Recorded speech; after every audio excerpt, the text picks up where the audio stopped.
Muy bien, hermano, damos gracias a Dios nuevamente.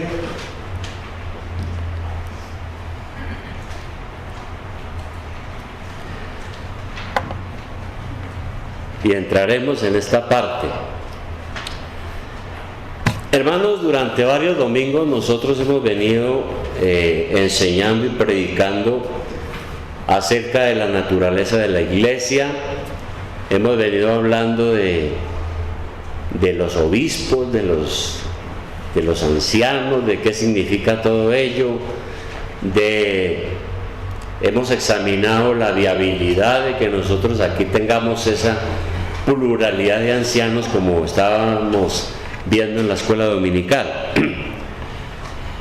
Ahora, el año pasado nosotros veníamos predicando sobre el Evangelio de San Mateo, y como por el mes de octubre interrumpimos esos estudios por la mayordomía y por el mes de la Reforma y por la Navidad. Luego entramos al tema que hemos estado tocando estos 2 meses, pero me parece que deberíamos terminar esa serie de estudios sobre el Evangelio de San Mateo. Entonces vamos a terminarlos para no dejar las cosas inconclusas, y en la escuela dominical vamos a seguir pues viendo algunos temas que tienen que ver con la iglesia. Yo los invito a todos que vengan temprano a la escuela dominical para que ustedes se enteren de los temas, y después cuando tomemos decisiones ustedes ya están enterados de los temas. Entonces temprano en la escuela dominical.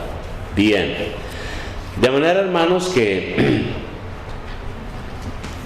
como dice el boletín, el tema de hoy es la parusía.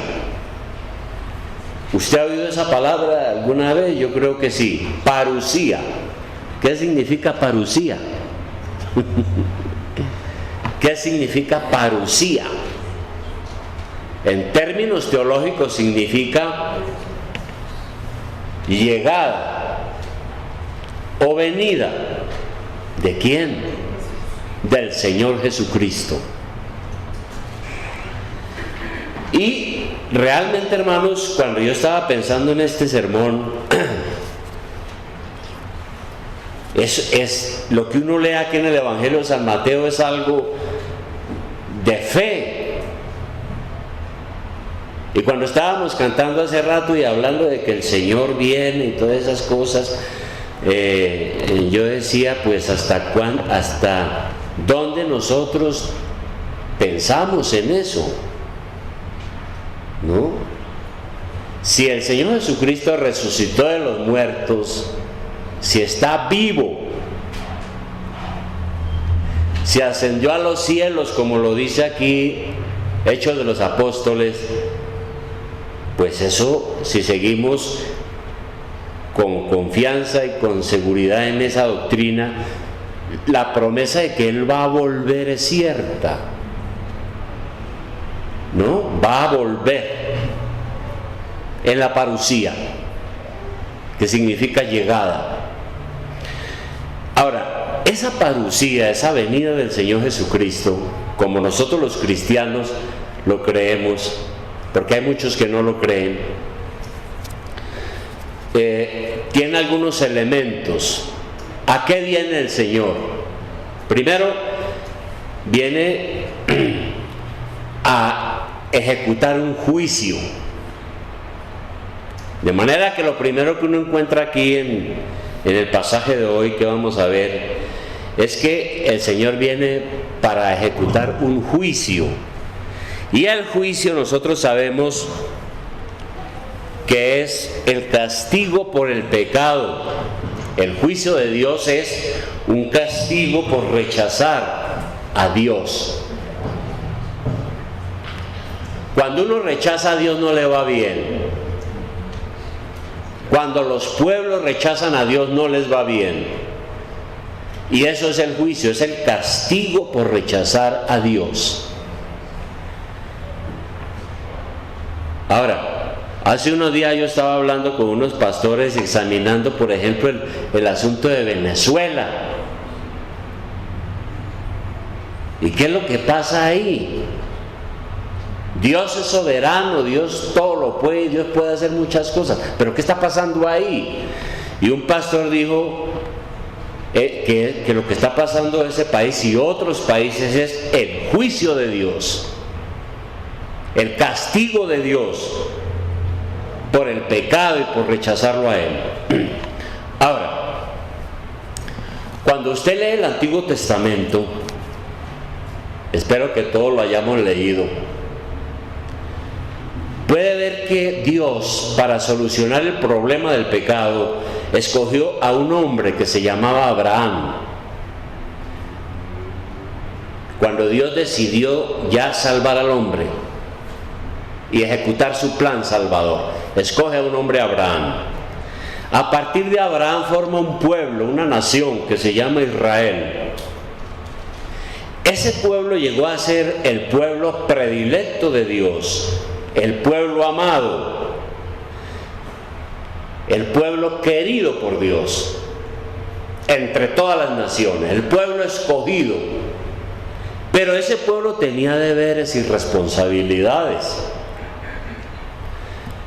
Y lo que uno lee en el Antiguo Testamento es que el pueblo de Israel nunca cumplió realmente lo que Dios le mandó y no aprovechó las bondades de Dios. Y pecaban y eran apóstatas y se apartaban de Dios. El Señor envió sus profetas. Aquí hay varios profetas. Entonces de tiempo en tiempo Dios enviaba a su profeta al pueblo para que le predicara y le dijera al pueblo: arrepiéntanse de sus pecados, porque si no les va a ir mal. Pero ¿qué hizo el pueblo? A muchos de los profetas los mataron. No creyeron el mensaje profético. Finalmente dice la Biblia que Dios envió a su propio Hijo a este mundo para predicar el Evangelio y su voluntad y para que se arrepintieran. Pero a su propio Hijo lo mataron también. Claro, dentro de un propósito de Dios, pero lo mataron. Y por eso fue que cuando el Señor iba cargando la cruz hacia el monte Calvario, según Lucas 23-27, es solamente rápido un versículo aquí, dice que el Señor iba con la cruz hacia el monte Calvario y había mucha gente siguiendo esa procesión. En Lucas 23-27 dice: le seguía una gran multitud del pueblo y de mujeres que lloraban y hacían lamentación por él. Entonces me imagino a las mujeres llorando y los soldados romanos y todos esos que iban hacia el monte Calvario. Pero Jesús, vuelto hacia ellas, o sea, el Señor en su sufrimiento, seguro en su cansancio, se volvió hacia las que estaban llorando y les dijo: hijas de Jerusalén, no lloréis por mí, sino llorad por vosotras mismas y por vuestros hijos, porque aquí vendrán días en que dirán: bienaventuradas las estériles y los vientres que no concibieron y los pechos que no criaron. Entonces comenzarán a decir a los montes: caigan sobre nosotros, y a los collados: cubridnos. ¿Cuándo se cumplió esto que el Señor dijo? Se cumplió en el año 70 después de Cristo, unos pocos años después, cuando Jerusalén fue destruida. Y entonces empezaron a entender lo que el Señor les había dicho. En el año 70 nosotros sabemos que el general romano Tito Vespasiano invadió Jerusalén, sitió la ciudad, hasta que penetró sus murallas, quemó la ciudad.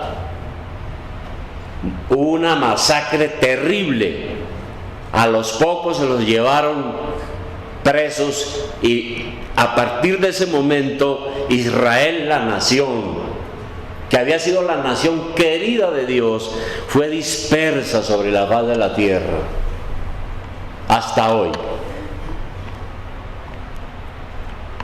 Aunque el tema del Estado de Israel actual es otro tema.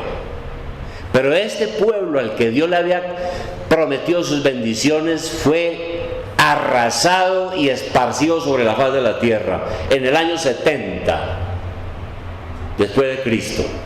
Y entonces cuando sucede esa tragedia,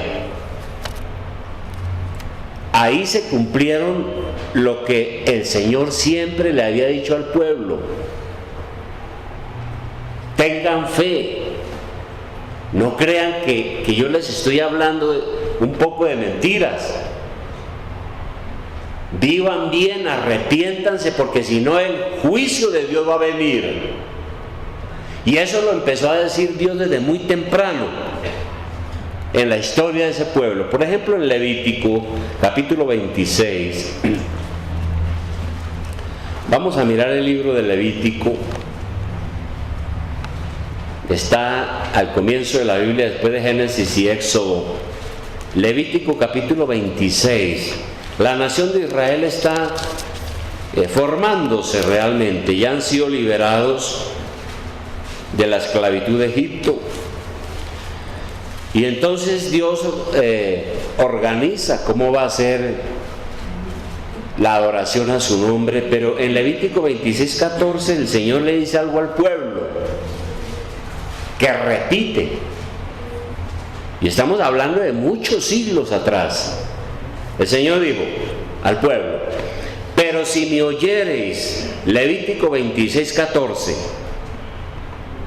Levítico 26:14, pero si me oyereis, pero si no me oyereis, ni hiciereis todos estos mis mandamientos, y si desdeñareis mis decretos, y vuestra alma menospreciare mis estatutos, no ejecutando todos mis mandamientos e invalidando mi pacto, yo también haré con vosotros esto: enviaré sobre vosotros terror, extenuación y calentura, probablemente fiebre, enfermedades que consuman los ojos y atormenten el alma, y sembraréis en vano vuestra semilla, porque vuestros enemigos la comerán.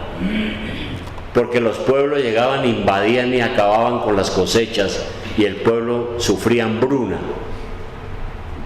Y luego en el 25, si nosotros saltamos para no leer todo porque es muy largo, dice el Señor en su juicio, le advierte: si ustedes no guardan mis mandamientos, si no reconocen mis bondades, mire lo que les va a pasar.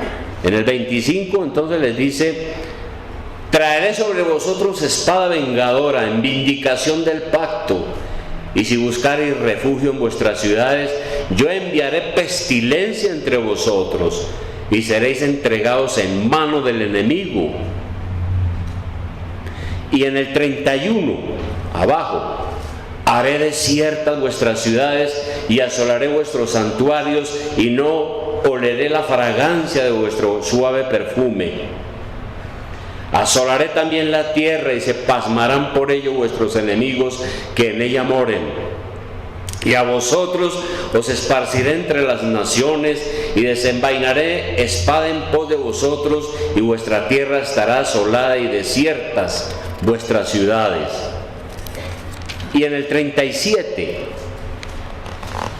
tropezarán los unos con los otros como si huyeran ante la espada, aunque nadie los persiga, y no podréis resistir delante de vuestros enemigos. Y pereceréis entre las naciones, y la tierra de vuestros enemigos os consumirá. Y los que queden de vosotros decaerán en las tierras de vuestros enemigos por su iniquidad, y por la iniquidad de sus padres decaerán con ellos. Eso lo dijo el Señor muy temprano a la nación, y la nación no hizo caso. Entonces vinieron los juicios de Dios.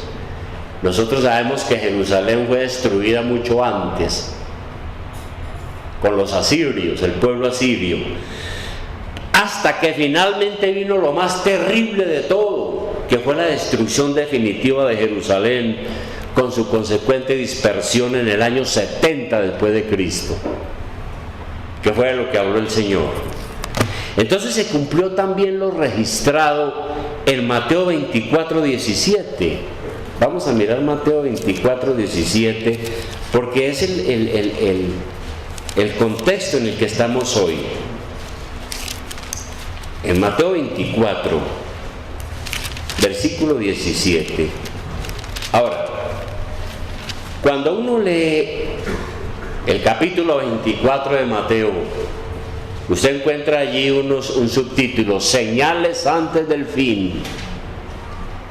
Y todo este capítulo habla pues del juicio de Dios, de las cosas terribles que van a pasar, de unas que ya pasaron cuando Dios destruyó a Jerusalén en el año 70, y que son una advertencia de lo que le puede pasar a este mundo, o lo que le va a pasar a este mundo. Entonces, con la destrucción de Jerusalén, que el Señor profetizó también, se cumplió lo que dice Mateo 24:17. Sobre todo desde el 16, cuando llegó el juicio, cuando llegaron los ejércitos romanos a destruir la ciudad en el año 70. El Señor había dicho lo siguiente mucho antes. Había dicho el Señor: entonces los que estén en Judea huyan a los montes, y el que esté en la azotea no descienda para tomar algo de su casa, no hay tiempo. Y el que esté en el campo no vuelva atrás para tomar su capa. Ay de las que estén encintas y de las que críen en aquellos días. Orad pues que vuestra huida no sea en invierno, ni en día de reposo, porque habrá entonces gran tribulación, cual no la ha habido desde el principio del mundo hasta ahora, ni la habrá. Y si aquellos días no fuesen acortados, nadie sería salvo, mas por causa de los escogidos aquellos días serán acortados. Y eso se cumplió cuando el ejército romano aceleró la invasión. Entonces, si alguno os dijere: mirad, aquí está el Cristo, o mirad, allí está, no lo creáis, porque se levantarán falsos cristos y falsos profetas, y harán grandes señales y prodigios, de tal manera que engañarán, si fuere posible, aún a los escogidos. Ya os lo he dicho antes. Así que si os dijeren: mirad, está en el desierto, no salgáis, o mirad, está en los aposentos, no lo creáis.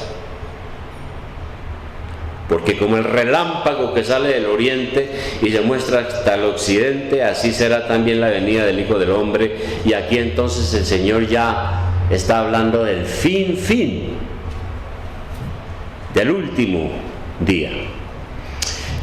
Ahora, se cumplió eso ya, estos versículos que leímos. Y es claro que entonces Israel, el Israel que nosotros vemos ahora, que aparece en las noticias, ese no es el Israel de la antigüedad. Por eso los judíos de ahora no deben soñar con su restauración futura sin un arrepentimiento. Ahora, según el capítulo 24, como ya lo dijimos, el Señor se refirió a la destrucción de Jerusalén, pero hay versículos donde nos habla de un futuro. Y entonces nos enseña que la humanidad tiene pendiente un juicio final. Este mundo tiene pendiente un juicio final. Por eso el versículo 29, vamos al 29 ahora. El versículo 29 es una profecía sobre el fin de los tiempos. Dice así: e inmediatamente después de la tribulación de aquellos días el sol se oscurecerá y la luna no dará su resplandor, y las estrellas caerán del cielo, y las potencias de los cielos serán conmovidas. Aquí no se dice nada sobre la inauguración de un reinado de Cristo en Jerusalén, gobernando con los judíos durante 1000 años en un templo reedificado. Aquí no hay nada de eso, de unas doctrinas que se han inventado últimamente. Está hablando claramente de la venida del Señor para juicio. Y entonces se destacan algunas cosas importantes. La primera, la venida del Señor va a ser una venida de manera visible. Versículo 30. Dice: entonces aparecerá la señal del Hijo del Hombre en el cielo, y entonces lamentarán todas las tribus de la tierra, y verán al Hijo del Hombre viniendo sobre las nubes del cielo con poder y gran gloria. Eso no se ha cumplido. Eso está por cumplirse. Y entonces dice aquí que al Señor este mundo lo verá, será reconocible, vendrá en plena gloria. Pero también dice al final del versículo 30 que viene entonces en las nubes del cielo. Cuando usted lee Hechos de los Apóstoles, en el capítulo 1, versículo 9, no lo vamos a leer ahora, pero dice que cuando el Señor resucitó entre los muertos, estaba con sus discípulos allí, y algunos como que no querían creer que era Él. Sí, soy yo el que murió en la cruz, el que venció la muerte. Pero algunos como que todavía no creían. Al fin creyeron. Y dice la Biblia que el Señor les dio unas instrucciones y se fue elevando, y ellos se quedaron presenciando la escena hasta que las nubes lo ocultaron. Pues bien, la Biblia dice que así como el Señor se fue, así va a volver, en las nubes. Y cuando usted lee los evangelios, Marcos, Lucas, Mateo, todos dicen lo mismo: nuestro Señor aparecerá en las nubes del cielo. Pero esa venida del Señor va a estar acompañada de fenómenos extraordinarios. Versículo 29 ya lo leímos, dice que en aquellos días el sol se oscurecerá, la luna no dará su resplandor. Todas estas cosas nos enseñan, junto con y las potencias de los cielos serán conmovidas, y verán la señal del Hijo del Hombre, y se lamentarán, y vendrá en las nubes del cielo con poder y gran gloria. Todo eso entonces es para indicarnos que la venida del Señor está acompañada de fenómenos extraordinarios. Habrá una conmoción universal en el cielo, en la tierra, en el mar. Hay un evangelista que dice que el mar se conmocionará y la gente temblará por el sonido de las olas y todo este asunto, y habrá miedo y angustia. Y el apóstol Pedro completa eso, por ejemplo, en 2 de Pedro 3:10. 2 de Pedro 3:10. El apóstol Pedro nos da otros elementos. 2 de Pedro 3:10, que ya lo leímos, creo, hace un momento.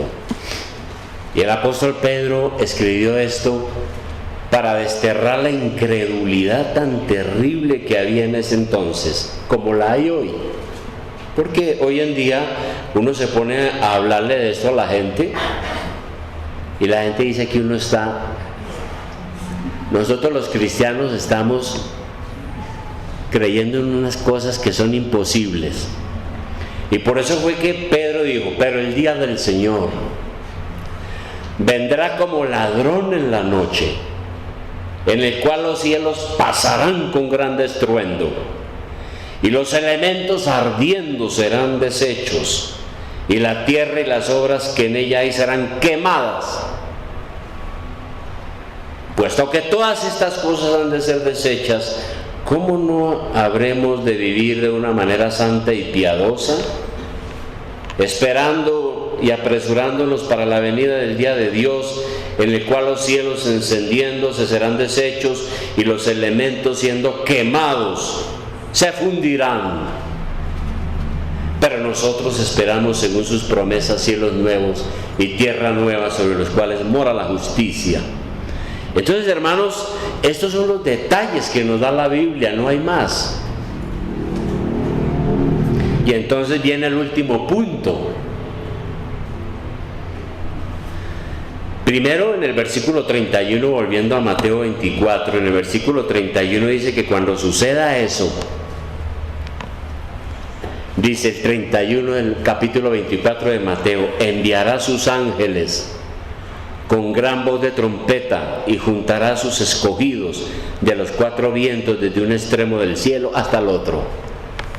Entonces el Señor viene por los últimos que han de ser salvos, a quienes Él tiene en su sabiduría, a los que Él ha escogido, y los va a recoger. Y el último punto, hermanos, es que ante toda esa situación que nos revela la Biblia, entonces nosotros debemos tener fe y estar preparados, porque aquí dice el versículo 32, dice: de la higuera aprended la parábola. Ahora, aquí el Señor vuelve otra vez a lo que pasó en Jerusalén en el año 70, porque en este capítulo 24 ese es el punto. El Señor mezcló eventos, unos se refirieron a Jerusalén y otros todavía están por cumplirse, pero aquí en el versículo 32 regresa otra vez al tema de Jerusalén en el año 70. Dice: de la higuera aprended la parábola.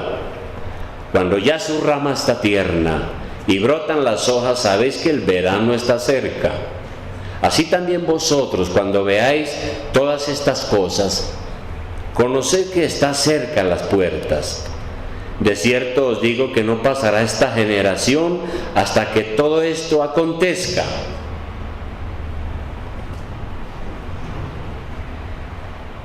¿Y eso qué nos enseña entonces?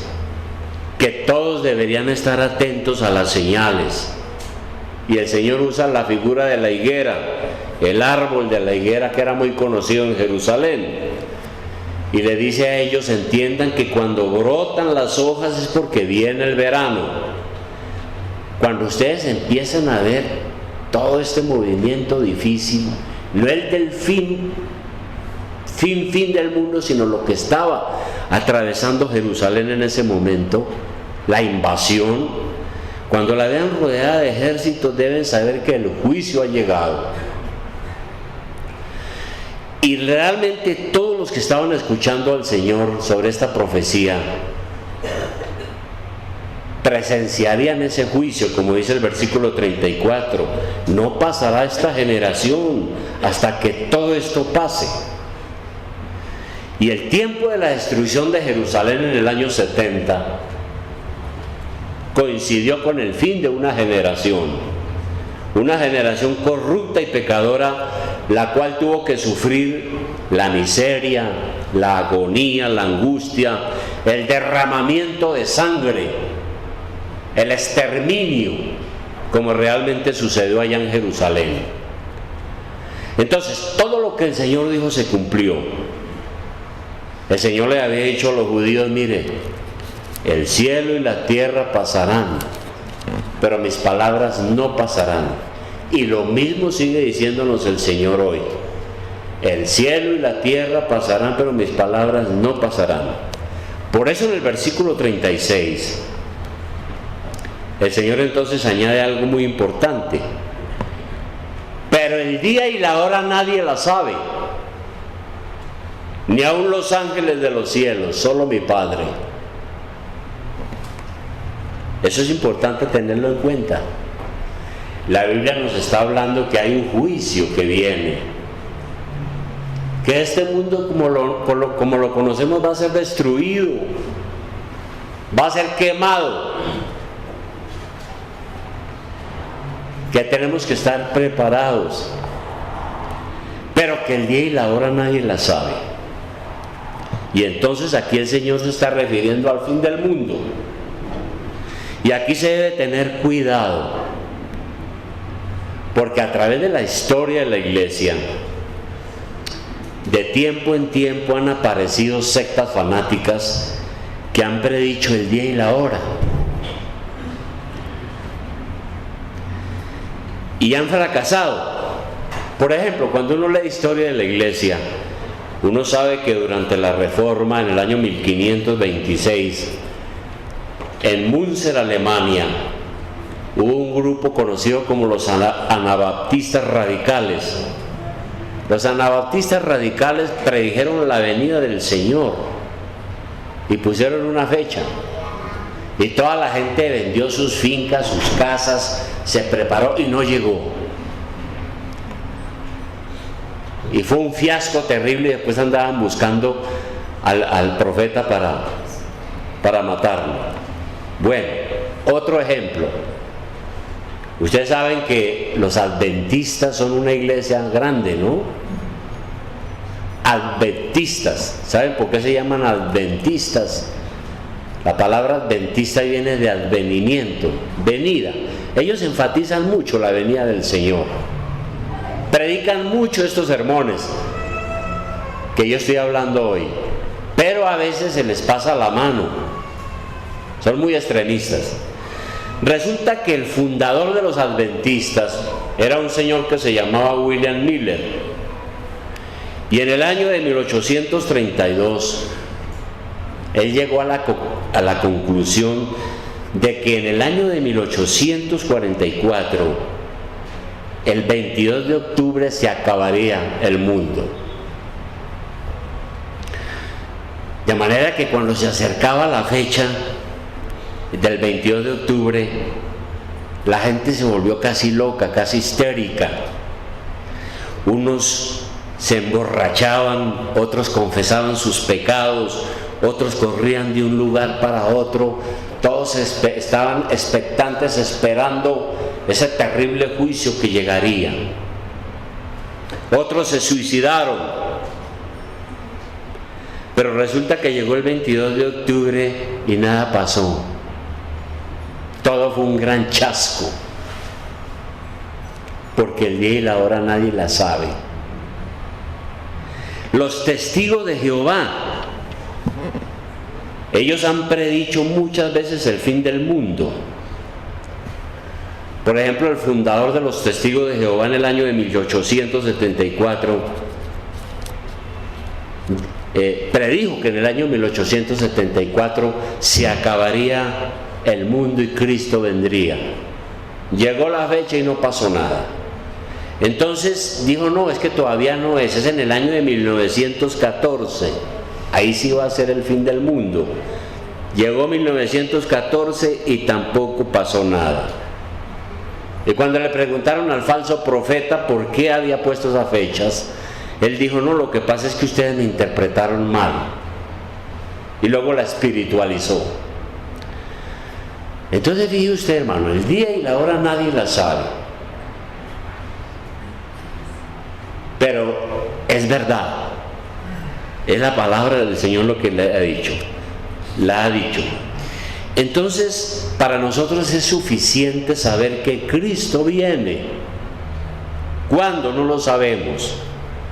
Pero la preocupación nuestra debe ser estar preparados como buenos cristianos para esperar su aparición. Entonces, hermanos, yo quiero concluir con esto.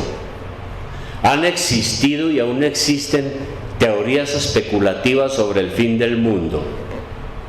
Cada rato aparece un profeta diciendo es el 20 del próximo mes. Pero todo eso ha sido un fiasco. Por nuestra parte, nosotros confiamos en lo que Dios nos ha revelado en su palabra.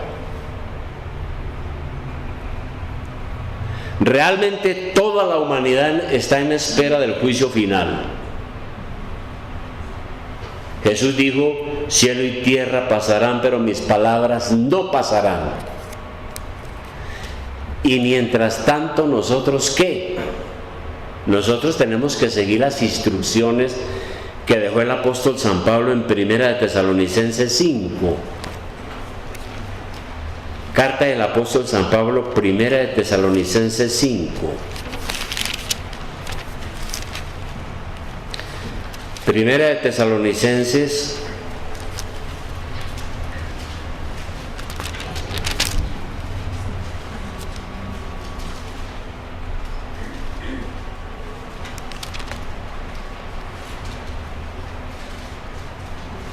Sí, 1 de Tesalonicenses 5:4. Aquí el apóstol Pablo está hablando de este tema. Si usted lee Tesalonicenses, todo el capítulo 4 habla de la venida del Señor y habla de la vida que agrada a Dios. Pero aquí en el versículo 4 dice lo siguiente: mas vosotros, hermanos, no estáis en tinieblas, para que aquel día os sorprenda como ladrón. Porque el ladrón no avisa, el ladrón llega a las 2 de la mañana y lo coge usted dormido. Entonces la venida del Señor será cuando menos se espera. 5. Porque todos vosotros sois hijos de luz e hijos del día. No somos de la noche ni de las tinieblas. Por tanto, no durmamos como los demás, sino velemos y seamos sobrios. Pues los que duermen de noche duermen, y los que se embriagan de noche se embriagan. Pero nosotros que somos del día, seamos sobrios, habiéndonos vestido con la coraza de fe y de amor, y con la esperanza de salvación como yelmo. Porque no nos ha puesto Dios para ira, sino para alcanzar salvación por medio de nuestro Señor Jesucristo, quien murió por nosotros para que ya sea que velemos, o sea, ya sea que estemos despiertos o que durmamos, o sea que muramos, vivamos juntamente con Él. ¿Y qué nos dice esos últimos versículos que acabamos de leer? Nosotros no vivimos en la ignorancia. Eso quiere decir que nosotros no somos de la noche, no somos de las tinieblas, no vivimos en la ignorancia y el pecado. Somos del día, no de la oscuridad. No nos gusta la oscuridad. La oscuridad le gusta a los criminales, a los que hacen las cosas a escondidas. Nosotros somos del día porque creemos en el Evangelio y pertenecemos a Cristo. No vivimos una vida desordenada como los que están ciegos por el pecado, o como los que no creen en esto que acabamos de predicar. Hay gente que vive como si no hubiera una eternidad. Yo una vez hablaba con un comunista ateo, siendo muy joven, y le decía: ¿y usted entonces qué cree sobre la otra vida? Y me dijo: ¿cuál otra vida? No hay otra vida. Le dije: entonces cuando uno se muere, ¿qué? Me dijo: no, pues se murió, como se muere una vaca, un burro, un perro, y se murió y se acabó. Eso es lo que piensa mucha gente hoy en día. ¿Por qué? Porque están en las tinieblas del pecado, no tienen la fe de Dios y no creen. Viven como si no hubiera eternidad, como si no hubiera una vida futura, y peor, como si no hubiera recompensa y castigo. Y el Señor viene para dar recompensa y castigo. Es lo que dice la Biblia. ¿Qué de nosotros? ¿Qué de usted, hermano? ¿Usted está viviendo como un hijo de la luz? Como alguien que conoce el Evangelio, tiene fe, confía en Dios, tiene temor de Dios, no juega con estas cosas. Un hijo de luz. ¿Usted vive como un hijo del día o todavía está en tinieblas, lleno de dudas, lleno de incredulidad, lleno de rabia, Quisiera que el mundo no fuera así, pero es así por el pecado y sin la fe de Dios que va a venir otra vez. Y recuerde que el Señor dijo: yo soy la luz del mundo. El que me sigue tendrá la luz de la vida y no andará en tinieblas, porque va a ver las cosas con claridad. Pero el que anda en el pecado, hermano, anda en la oscuridad, en la perdición, y no le espera nada bueno, porque lo que el Señor ha dicho se va a cumplir. Y el asunto es este, hermano. En los tiempos de Pablo y en muchas épocas, ¿cómo debe vivir el cristiano? El cristiano cree en la venida del Señor.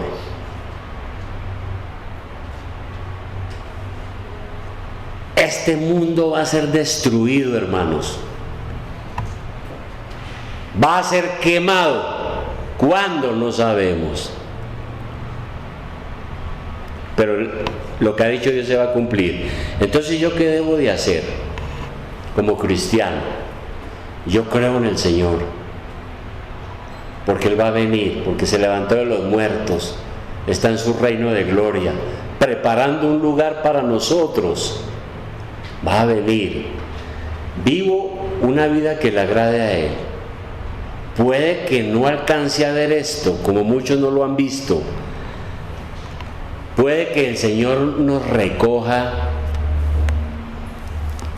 antes de su venida, y eso significa que usted va a morir antes y va a ir su alma al cielo en espera de la resurrección para completar ese día.